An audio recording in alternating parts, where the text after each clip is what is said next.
de Fédot, que je salue par la magie de son esprit et de sa main. Ce lieu a pu être rénové et il nous est offert ce soir. Merci Bertrand, merci d'avoir fait cette merveilleuse prouesse.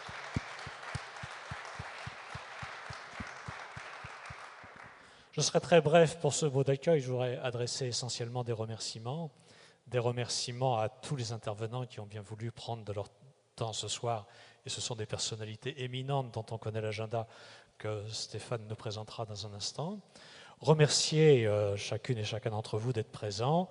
Remercier ceux qui nous ont aidés à monter cette soirée. Je pense à nos 2 sponsors, à Euroméditerranée, très grand aménageur qui a fait des choses exemplaires dans le bassin méditerranéen et qui, enfin dans la ville de Marseille, et qui est un supporter fidèle de l'ADI. Nous avons organisé beaucoup d'événements à Marseille avec nos amis. Je voudrais remercier M. Royer qui représente Euroméditerranée ce soir, et notre autre sponsor, Novatia, société leader du capital développement immobilier, qui est une illustration de l'innovation et de la disruption dans les modèles, société très ingénieuse. Ne voyez aucun lien avec le fait que j'en préside le conseil de surveillance. Ceci est un pur hasard, et donc je voudrais remercier Joachim Hazan et ses équipes du soutien qu'ils apportent à l'organisation de cette soirée. Merci également à toutes celles et tous ceux au sein de l'ADI qui ont permis cette organisation, le conseil, le bureau bien sûr, et notamment Florence Perronneau, notre vice-présidente, qui s'est beaucoup impliquée. Et je termine mon propos en remerciant Laure Rennes et son équipe pour cette manifestation. Je n'aurai pas l'occasion de le faire plus tard, donc je le fais par avance. Merci à vous. Je vous rends le micro et excellente soirée. Merci beaucoup, Christian. Oui, absolument, il faut rester là. Alors maintenant, on va faire un petit bond dans le passé. C'était donc il y a 20 ans, c'était donc en 1996. Ça a commencé au Ritz, cette histoire-là, où il y avait un représentant d'une, non pas obscure, mais en tout cas d'une association américaine qui nous avait conviés sous les ors du Ritz. Et assez vite, il y a eu un petit groupe, on va dire 12, on ne va pas dire 12, disons 12 disciples, qui se sont agrégés pour fédérer un petit noyau.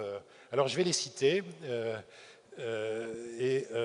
avec les entreprises qu'ils représentaient. Donc Hervé Maupin pour le groupe LVMH, Cécile de Guilbon pour PPR, Henri Valette pour ELF, à l'époque il y avait encore ELF, Daniel Duponnois pour IBM, Daniel R pour Promodes, qui s'est intégré à Carrefour depuis, Baudouin de Romblet pour Barclays Bank, Nicolas Lereg qui représentait André Ledoy pour Thomson, lequel est devenu Thales, Michel Villain pour AXA, qui d'ailleurs nous a souvent accueillis dans des lieux AXA aussi, Jean-Noël Douchemont, et puis Dorothée Bontou et Serge Hervé. Si je ne m'oublie pas, j'ai eu la chance de faire partie de ce petit groupe. Alors parmi cette petite équipe, il y en a 3 qui ont été les chevilles ouvrières sans qui rien ne serait arrivé. Hervé Maupin, flanqué de Serge Hervé, très regretté, dont il faut honorer ce soir la mémoire, parce qu'il a été vraiment le 1 à 1, il est allé chercher, différencier, sélectionner, structurer avec Hervé et Dorothée Bontou les premiers adhérents de l'association des directeurs immobiliers. Et à l'époque, on ne savait pas vraiment c'était quoi le directeur immobilier, entre les investisseurs, les utilisateurs, etc. Et donc c'est Serge Hervé, avec Hervé Maupin, les 2 compères avec une commère, on va dire comme ça.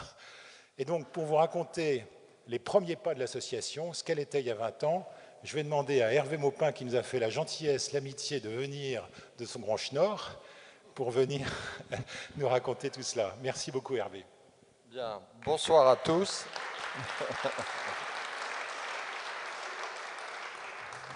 Bonsoir à tous. Bon, c'est impressionnant pour moi, vous l'imaginez, de retrouver une association qu'on a portée sur les fonds baptismaux il y a 20 ans. L'ironie de l'histoire, c'est que ce sont finalement 2 prestataires qui sont venus me chercher, une avocate et un agent immobilier, et qui se sont dit il faut un directeur immobilier emblématique, on va piquer dans le groupe LVMH parce que ça fait bien sur les bords. Et donc voilà pourquoi j'ai été choisi, j'ai été l'élu pour démarrer cette association. Ça n'a pas été forcément facile, bien qu'au départ, Stéphane l'a rappelé, il y avait quand même, les 12 apôtres étaient là quand même. Bon, donc on ne partait pas de rien. Et on avait l'appui de la maison mère américaine, un NACOR, ça voulait dire National Association for Corporate Real Estate. Voilà, c'est pour les gens qui ne le savent pas. C'était une association américaine qui couvrait les États-Unis et le Canada, qui avait environ 3000 membres réunis dans 50 chapitres et qui cherchaient à s'implanter en Europe. Ils avaient déjà créé un chapitre à Londres qui était important, où il y avait 200 membres. Ils avaient créé un chapitre en Allemagne qui était dirigé par le patron de la poste allemande, Klaus Hartmann, qui était vraiment une forte personnalité, et puis en Italie.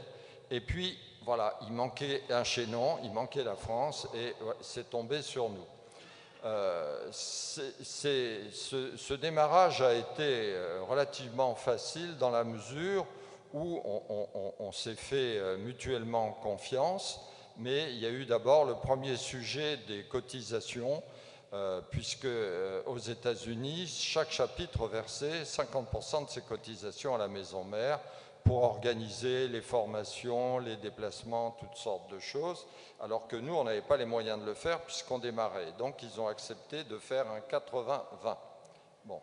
Et puis ensuite, ils ont cherché à nous faire venir aux États-Unis en nous invitant systématiquement tous les ans. Il y avait un grand symposium dans une ville des États-Unis différente. Et là, c'était aussi un moyen de faire un peu de business et d'engranger des revenus. Et là, on pouvait rencontrer énormément de personnes. Et puis, pour les membres du board, il y avait des séances de formation qui avaient lieu en Floride tous les hivers. Donc, on était bien chapeautés. Et donc, ce chapitre français a été porté sur les fonds baptismaux par Dorothée Bontu, qui malheureusement n'est pas là ce soir, qui aurait aimé l'être, mais qui donc a déposé les statuts. Et puis on a démarré très vite avec le lien qu'on a eu avec Jean-François Grazzi, et on a sorti notre première revue immobilière. On a ensuite fait un déplacement à San Francisco où il y avait un symposium. Et là, on a réussi, avec la complicité des Allemands, à faire en sorte que la présidence du chapitre européen, enfin de l'ensemble européen, soit le président du chapitre français.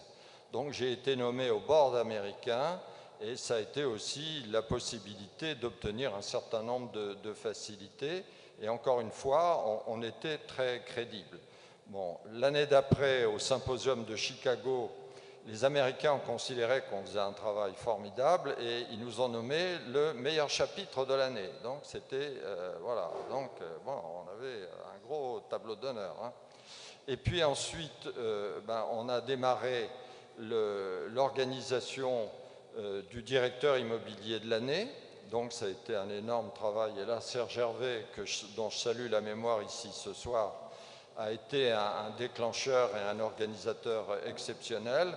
Hein, ça s'est passé à Ledoyen. On était en duplex avec le président de NACOR International aux États-Unis. C'était un moment très, très émouvant. Et c'est Bertrand Sauzet qui a décroché la timbale. Bon, et puis qui ensuite a repris le flambeau. Donc tout ça s'est mis en place progressivement. À l'arrivée des années 2000, on a atteint le chiffre de 100 membres.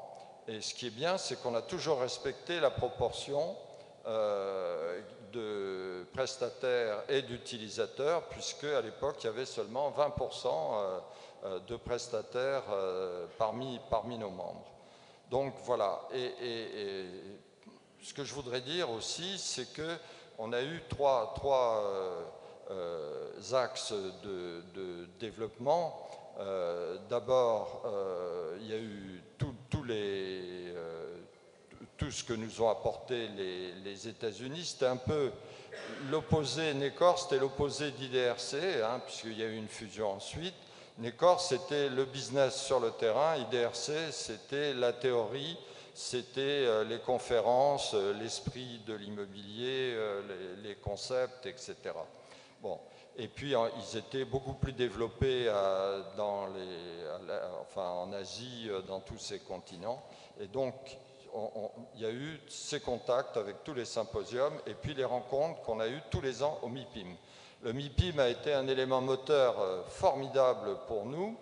Et très vite, Nécor notre chapitre a eu son stand sur le MIPIM, donc c'était formidable. On était en liaison avec Jean-François Grazzi, hein, qui sortait son numéro spécial MIPIM, donc ça a été une pub formidable. Et quand a eu lieu la fusion Alors, entre Nécor la fusion, elle est intervenue et IDRC en 2002. Cornet. En 2002. En 2002. Et alors, c'est devenu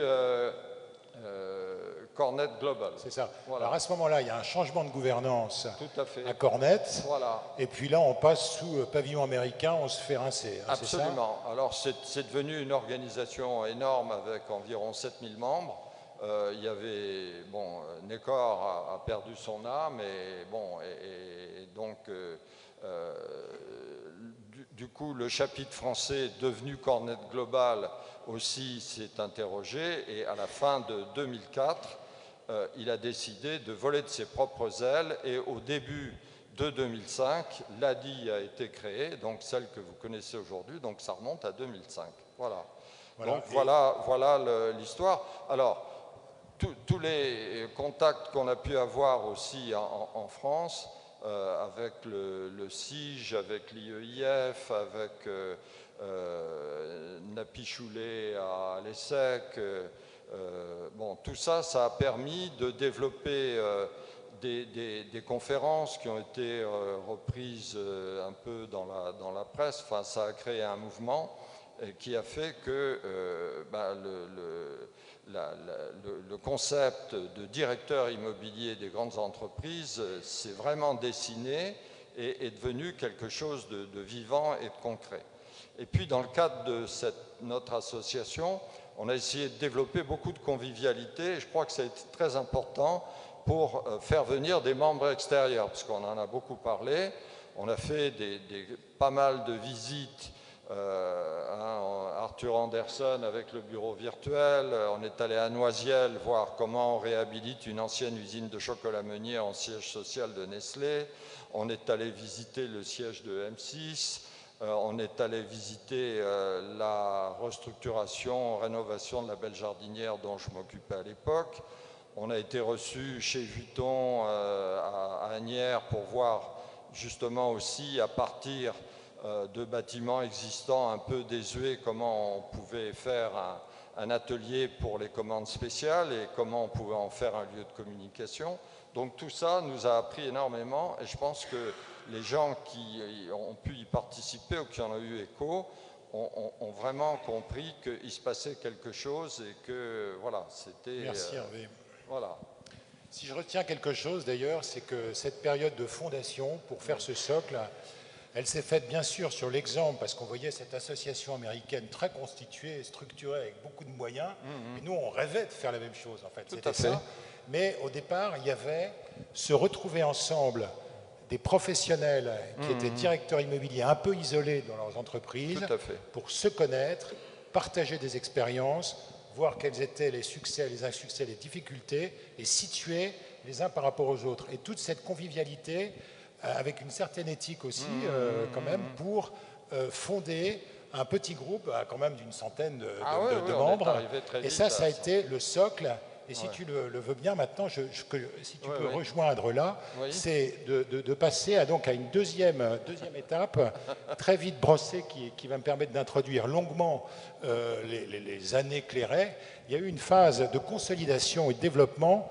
Alors, je vais citer quelques noms, mais beaucoup de directeurs immobiliers ont participé à cet avènement. Il y a eu beaucoup de contributions. Reste avec nous, Hervé, sous les spotlights, parce que je trouve que tu es magnifique et qu'il faut que tout le monde te voit. On ne te voit plus jamais. Donc, ça nous rappelle ces vertes années.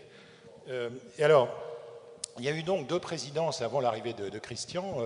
Bertrand Sauzet, qui avait été élu directeur immobilier de l'année, parce qu'évidemment, l'ADI a créé énormément de choses à cette époque-là. A créé le premier trophée du directeur immobilier de l'année, qui a créé un journal qui est devenu Direction immobilière, puis Business Immo, que tout le monde lit et maintenant reçoit, grâce à Jean-François Gravdy, sur son Internet tous les jours.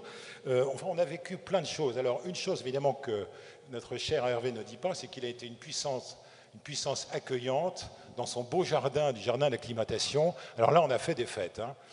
Et d'ailleurs, les 5 ans de l'ADI, je suis retombé sur des choses. On avait organisé une parade. Il avait un clown magnifique et on a eu des jongleurs, etc. Un clown, c'était assez sympa. Donc c'était très convivial, mais on a quand même bossé hein, les uns les autres. Je vais pas revenir. Et donc il y a eu les années Sauzet. Bertrand Sauzet, donc, qui est à Rio, qui aurait bien aimé être là avec nous ce soir, mais qui avait un voyage prévu, a consolidé dans le sillage d'Hervé et pour continuer toutes ces assises. Mais à l'époque, on n'avait pas beaucoup d'argent. Il y avait un vrai problème, et pour engager des politiques, donc ça a été un peu la seed money qui nous manquait au départ, et donc c'est pour ça que ça a mis beaucoup de temps. Puis suivi assez rapidement par Nicolas Lorec, puis par Michel Ginaud, et qui a continué. Alors là, il y a eu une période d'affirmation avec une déclinaison, des prémices que Christian va ensuite complètement amplifier. Donc Christian, il est arrivé, il n'y a plus rien à faire en fait, parce que tout était fondé, pour dire les choses. Mais par contre, ça a été une sacrée amplification. Il y a eu l'ouverture quand même vers des directeurs immobiliers en région, première chose.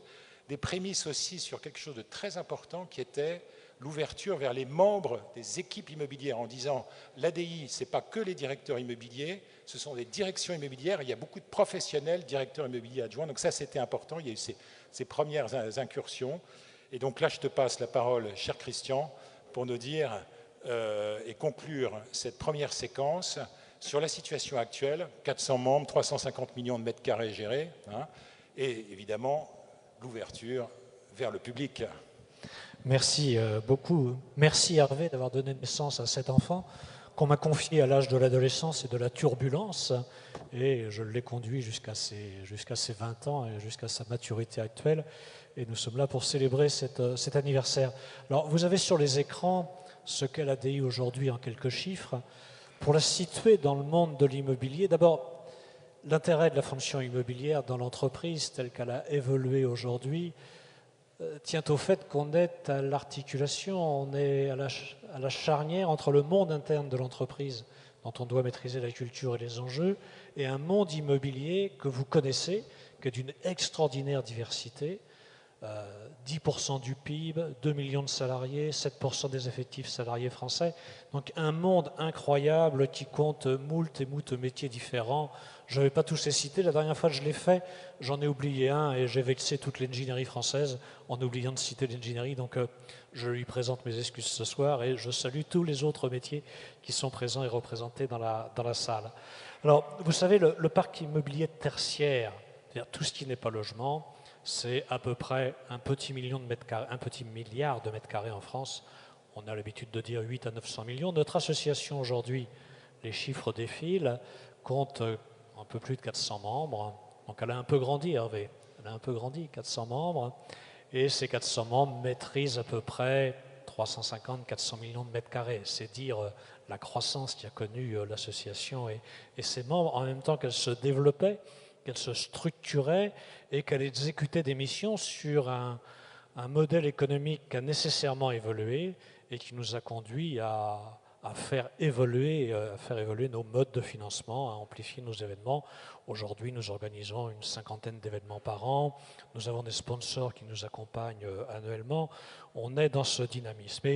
Et ce dynamisme qui n'est pas fini, puisque Stéphane le disait, on va continuer à nous ouvrir, je l'espère, monsieur le député, vers le monde public. Sous votre impulsion et votre pouvoir de conviction, nous formons le vœu que de plus en plus d'acteurs du monde public nous rejoignent. On a de la cross-fertilisation d'idées à faire entre le monde privé et le monde public, nous n'en doutons pas.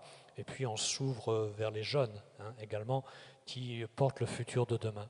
Alors au cours de cette évolution, les directeurs immobiliers, et l'ADI a cherché à les accompagner, ont connu bien des mutations et bien des défis. On a l'habitude de dire, et rassurez-vous, je vais être bref, car ce sont les intervenants que vous attendez.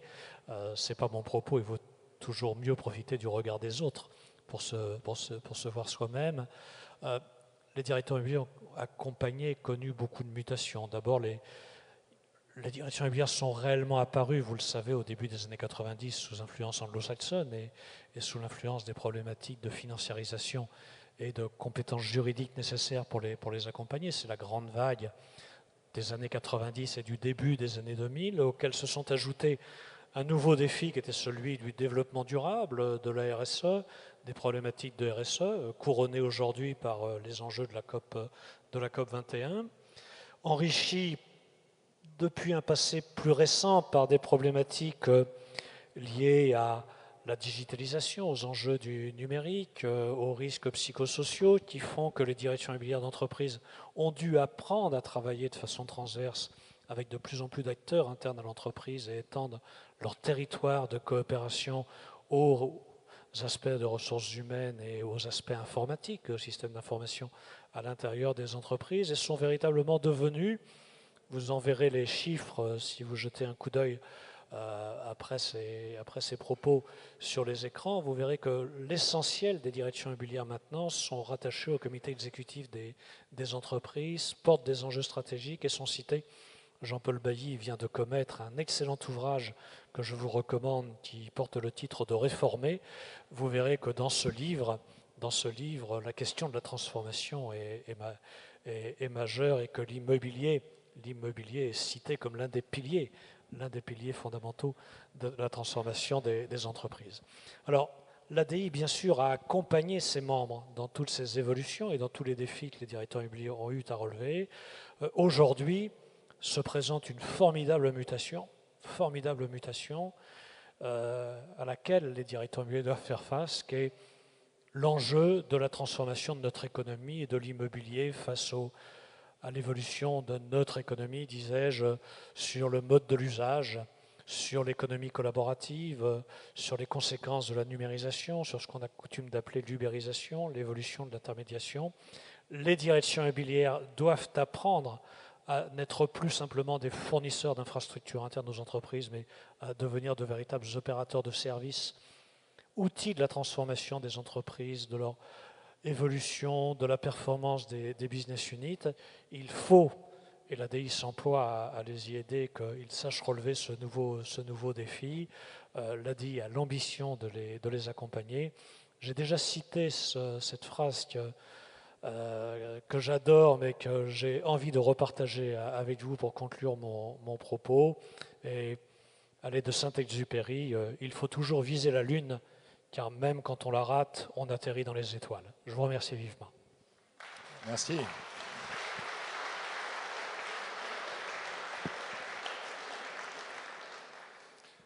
Alors, en fait, je vous propose de passer à la deuxième séquence avec 3 invités de marque qui vont exprimer 3 polarités pour essayer de cerner, situer cette fonction de directeur immobilier qui est devenue un métier très important.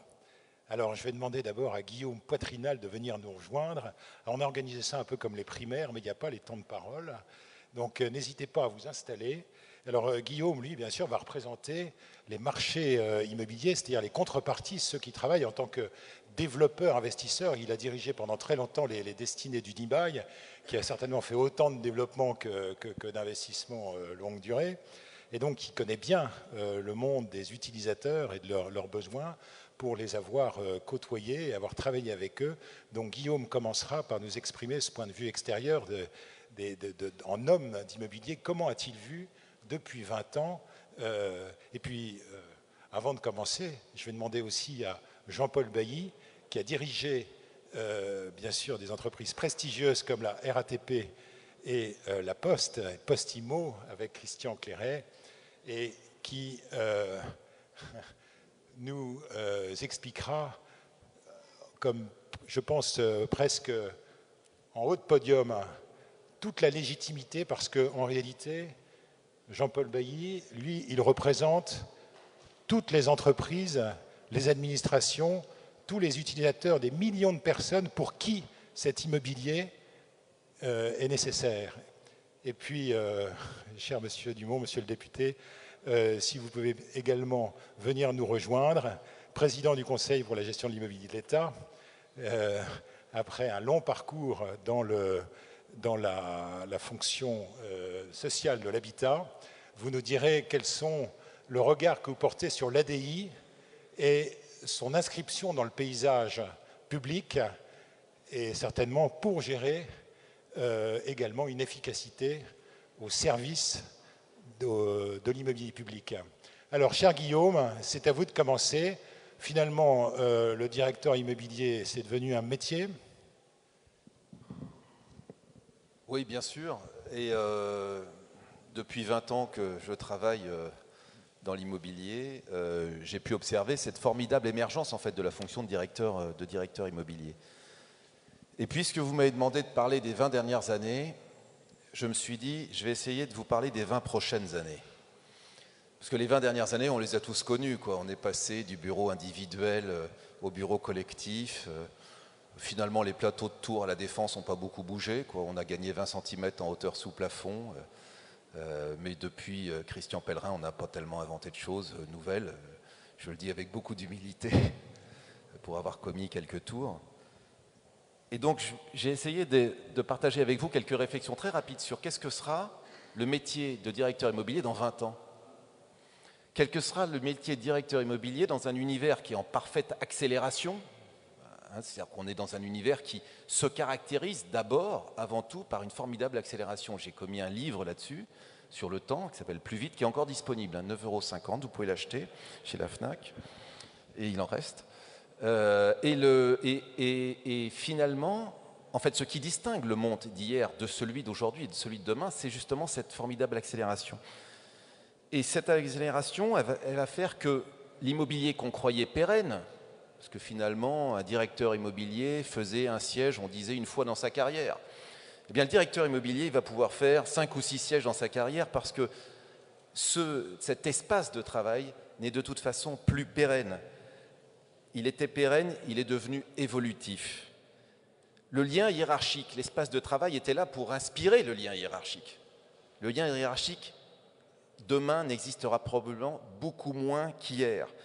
On passe du hiérarchique au multipolaire, et donc très clairement, on va créer des bureaux qui n'ont plus rien à voir de ce point de vue-là avec ce qu'on a connu. Donc le bureau de chef, on est en train de le tuer petit à petit. Moi, quand j'ai commencé, il faisait 35-40 mètres carrés. Il y avait un cabinet qui était devant. J'ai racheté le siège de Péchinet, je me souviens, avec tout un étage magnifique, un ascenseur privé. Chez Unibail, il y avait aussi l'ascenseur privé qui n'était pris que par le patron. Tout ça, c'est fini, c'est derrière nous. Et finalement, on va arriver avec un lien entre les collaborateurs très très différents et ça va dessiner notre espace de travail. On était dans le rationnel, on va devenir intuitif. C'est-à-dire que demain, nous n'aurons plus de mode d'emploi, les gens ne supporteront plus les modes d'emploi de nos immeubles, il faudra qu'ils trouvent les toilettes tout seuls, ils ne supporteront plus de demander où sont les toilettes, ils voudront tout avoir tout simplement tout seuls. Et celui qui a inventé l'intuitif et qui a tué le mode d'emploi, c'est celui qui a créé ça, il s'appelle Steve Jobs, et il a chaque jour un peu plus raison. On était dans un monde de responsabilité collective, finalement. Quand on parlait de la planète, quand on parlait des pollutions, quand on avait la Mococadis, toutes les réponses étaient en responsabilité collective. Et aujourd'hui, on est dans un monde de responsabilité individuelle. C'est-à-dire que le sort de la planète est moins une question collective qu'une question d'individu. On peut d'ailleurs s'en féliciter. Ça veut dire quoi? Ça veut dire que nos collaborateurs, la question environnementale, ce n'est plus une question de société ou de boîte du SBF 120, etc. C'est une question individuels. Et ils veulent savoir si venir travailler dans les immeubles que vous allez dessiner, que vous allez choisir pour eux, est un acte citoyen, civique, de lutte contre le réchauffement climatique, ou si finalement c'est aussi un acte de perturbation de nos écosystèmes et une coopération à une destruction lente d'un univers qui est en train de nous échapper. On était dans un monde d'efficacité, Moi, quand je créais des centres commerciaux, tout au début, on me disait il faut qu'il y ait le minimum de mètres entre les caisses de l'hypermarché et le coffre de la voiture. Quand on créait des aéroports, on disait il faut qu'il y ait le minimum de mètres entre la porte de l'avion et la porte du taxi. Ça, c'est fini. Demain, le monde ne sera plus un monde d'efficacité. Il le sera, bien sûr, on ne pourra pas aller trop loin dans la non-efficacité, l'oubli de l'efficacité. Mais ça sera un monde de sensualité. Ça va être un monde polysensoriel.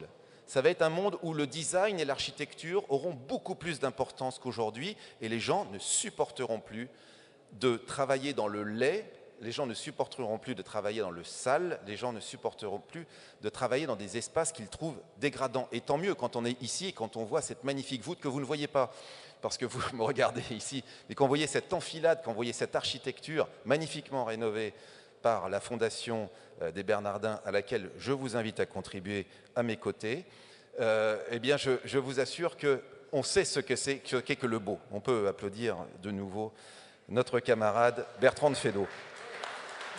Alors, puisqu'on m'a demandé de conclure en 10 minutes, le métier de directeur immobilier, qu'est-ce qu'il va devenir? D'abord, ça va être un métier numérique. Évidemment, c'est un métier numérique. Donc, il va avoir, le directeur immobilier, l'intégralité des propositions immobilières en ligne. Bon, il y a un site formidable. Moi, j'ai trouvé mon siège, parce que je suis aussi directeur immobilier de Woodeum. On fait tout chez Woodeum, directeur financier, directeur immobilier. Maintenant, il y a Zivkovic qui vient m'aider, donc il fait maintenant tout le reste. Mais clairement, ça fait rire nos amis de la BNP, très clairement, j'ai trouvé le siège de Woodeum sur bureauslocaux.com, puisque j'ai toute l'offre sur bureauslocaux.com, dans lequel je peux visiter les immeubles, dans lequel je peux savoir les prix, je peux tout avoir en un instant. Et le directeur immobilier, ça sera un homme d'instant, ça ne sera plus un homme de délai. Les délais vont disparaître, tout va être dans l'instantanéité et il connaîtra son offre absolument parfaite. Ce qui fait que les agents immobiliers vont enfin se consacrer à la valeur ajoutée et non plus à l'exploitation de quelques informations privilégiées, parce que l'information, elle sera disponible à tous et à tout le monde sur des sites du type Burlocaux. Et pour conclure, finalement, nos directeurs immobiliers qui vont devoir embrasser cette évolution de la rapidité, puisque c'est cette rapidité qui créera la valeur dans les entreprises demain, cette capacité de s'adapter, ces directeurs immobiliers vont être au cœur de la création de valeur dans l'entreprise, ils vont être au cœur du projet de l'entreprise. Demain, la phrase que j'avais dite une fois, d'ailleurs il y a une dizaine d'années, « Montre-moi ton siège et je te dirai qui tu es, toi entreprise », cette phrase aura encore plus de sens demain. Pourquoi? Parce que plus le numérique sera partout, plus le physique, l'immobilier physique, sera rare dans nos contacts, dans notre vie, et donc plus il sera précieux. Et les entreprises, je peux vous le dire, vont dépenser de plus en plus d'argent pour que leur immobilier ressemble à leur identité. Et elles vont différencier cet immobilier de plus en plus. Les startups l'ont fait, vous voyez le siège de Google, le siège d'Apple. Ce sont aujourd'hui des centaines de millions d'euros qui sont déployés pour que l'immobilier ressemble à l'identité de l'entreprise et qu'il soit un gage d'efficacité. Plus que jamais, le directeur immobilier sera intégrateur de complexité, mais il sera aussi au cœur de la création de valeur. Merci. Merci.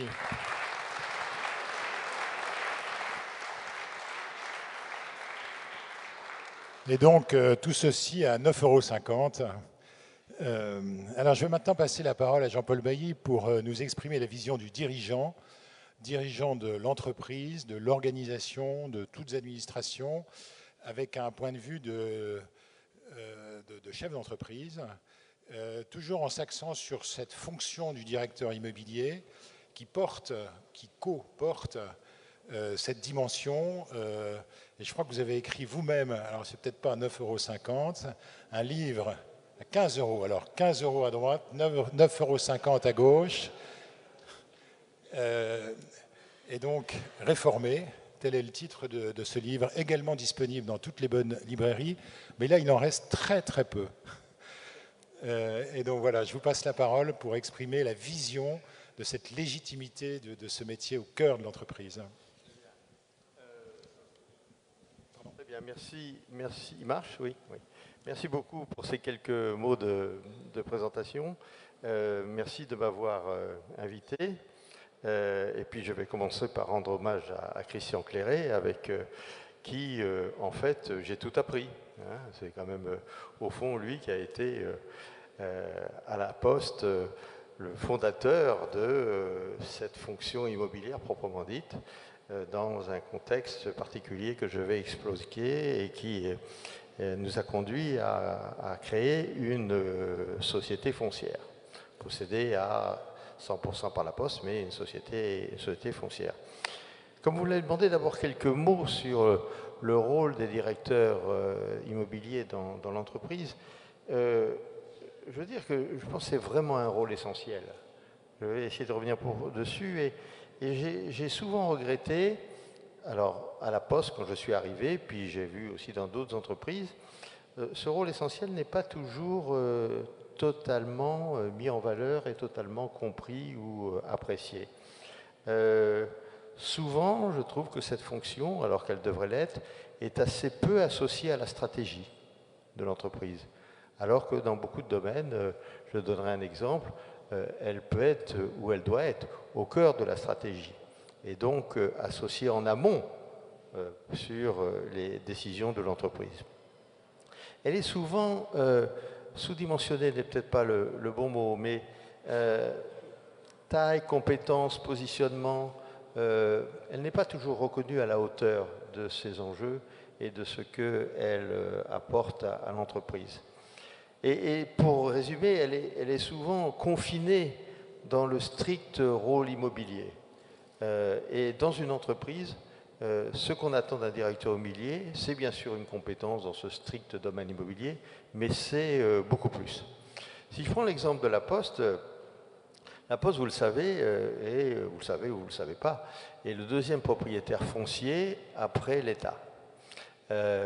Et elle a encore 8 millions de mètres carrés, c'est ça? Elle a peut-être un peu moins maintenant, parce qu'il a tellement bien travaillé qu'il y en a un petit peu moins. Mais donc c'est un très grand propriétaire foncier, et c'est le deuxième poste de dépense de l'entreprise. Le premier étant la masse salariale, mais de très loin, l'immobilier est le deuxième poste, avec donc ces 8 millions de mètres carrés, et peut-être encore plus impressionnant si je vous dis qu'il y a plus de 20 000 établissements. Hein, donc c'est à la fois très important et très divers, avec des immenses immeubles et puis des milliers de tout petits bureaux urbains de province. Et donc face à quand je suis arrivé à la Poste, j'avais un très très grand enjeu de transformation de la Poste et de changement, de modernité, de rendre la Poste plus que moderne d'ailleurs, j'aime mieux dire rendre la Poste contemporaine, c'est-à-dire en phase avec son temps, avec les attentes des gens, avec les attentes des salariés, les attentes des clients, les nouvelles technologies. Et donc, très vite, je me suis rendu compte qu'on ne pouvait pas ne pas s'intéresser fondamentalement à ce deuxième poste de dépense et à quelque chose qui est au fond l'endroit dans lequel vivent d'une part tous les salariés et viennent entre 2 et 3 millions de personnes par jour, tous les jours, dans ces locaux-là. Et donc, au travers de la création de la foncière, souvent on me demande pourquoi est-ce que vous avez créé cette foncière? Et il y a une raison fondamentale, c'est que ça a été un vecteur de la transformation et de la modernité. Ça a été un vecteur de la transformation et de la modernité, à la fois parce que ça introduit du professionnalisme, ça introduit de la rigueur, et ça a montré que dans ce métier-là, peut-être avant les autres, on pouvait et on devait transformer les modèles de management et les modèles de gestion. Et donc, ce que je voudrais dire aux directeurs immobiliers, c'est qu'à mes yeux, ce sont des acteurs fondamentaux de la modernité et de la transformation des entreprises et de leur management. D'abord, ils sont souvent en avance et progressent très vite dans la parfaite connaissance du patrimoine. Quand je suis arrivé à la Poste, comme c'est sans doute encore un peu le cas du patrimoine de l'État, on ne savait même pas dans quel état il était, ni quantitativement, ni qualitativement, donc s'il était loué, s'il n'était pas loué, enfin voilà. Donc on a introduit une vraie rigueur et dans un mécanisme qui était un mécanisme qui n'était pas perdu dans la Poste, oui, la RATP, ça en reste aussi, dans la Poste, avec sa dimension encore administrative qu'il fallait elle aussi faire bouger. Deuxièmement, ça a été un acteur essentiel pour l'optimisation de la politique de loyer. C'est grâce à la création de la foncière qu'on a pu faire en sorte que chaque responsable dans l'entreprise ait un loyer. Et un loyer calculé par la foncière. Pas le loyer, pas cher quand on habite dans un coin et parce qu'on le loue à l'extérieur et gratuit quand on est propriétaire. Non, dans tous les cas de figure, le loyer est une dimension essentielle de la gestion. Ça a permis aussi d'optimiser tout le facility management, de mettre de l'ordre dans le facility management par rapport aux aspects plus ou moins artisanaux qui pouvaient exister. Et puis bien sûr, c'est un acteur très important de l'optimisation de la valeur, soit par les cessions, soit par les acquisitions, soit par, Christian en a fait beaucoup de ces deux-là, mais aussi de la valorisation. Il y a eu quelques opérations de valorisation absolument remarquables et absolument spectaculaires à la Poste et en particulier à Paris. Donc l'immobilier est un métier, c'est un métier qui n'est pas de la compétence des opérationnels. Et ça, c'est compliqué, ça crée une tension dans les entreprises. Peut-être un peu moins de bruit au fond, là, si c'est possible. Ça crée une tension dans les entreprises entre les directeurs immobiliers et les utilisateurs qui se pensent être les propriétaires de l'immobilier. Je vous interromps juste une seconde pour réclamer un tout petit peu de silence au fond de la salle, parce que ça nous fait un petit écho. Merci, oui, tout à fait. Et donc, je voudrais dire qu'une dimension complémentaire de votre métier, c'est d'être à la fois des médiateurs et des coordinateurs dans l'entreprise. Pas seulement des spécialistes, et vous devez travailler avec le commercial, avec les RH, avec l'informatique, avec le RSE. Vous êtes au cœur de ce métier où il faut travailler avec toutes les parties prenantes, non seulement de l'entreprise, mais avec toutes les parties prenantes de l'extérieur de l'entreprise et de son environnement. Donc vous êtes porteur non pas des seuls intérêts immobiliers, vous êtes un porteur des intérêts de l'entreprise, et pour ça, il faut être capable d'établir un vrai dialogue avec les autres acteurs à l'intérieur de l'entreprise. Et je dis un vrai dialogue parce qu'en France, et ça vous le trouverez dans mon bouquin en particulier, on ne sait pas trop ce qu'est le vrai dialogue. Le dialogue en France, ça consiste à arriver avec ses arguments et à penser qu'un bon dialogue, c'est un dialogue dans lequel j'arrive à convaincre que j'ai raison. D'où d'ailleurs les situations dans beaucoup d'entreprises où les gens disent ça m'a été imposé, il n'y avait pas de dialogue. Je regarde monsieur le député et les maires, quand on voulait transformer les bureaux de poste. Les maires disaient, ah mais c'est épouvantable, monsieur le président, il n'y a pas de dialogue, on nous impose tout. Et quand je parlais avec les cadres de la Poste, ils me disaient, attendez, c'est absolument pas vrai, on parle en permanence. Sauf qu'ils ne mettaient pas la même chose derrière le mot dialogue. Les uns, derrière le dialogue, pensaient « j'arrive avec ma solution et j'explique pourquoi j'ai raison et c'est ça qu'il faut faire ».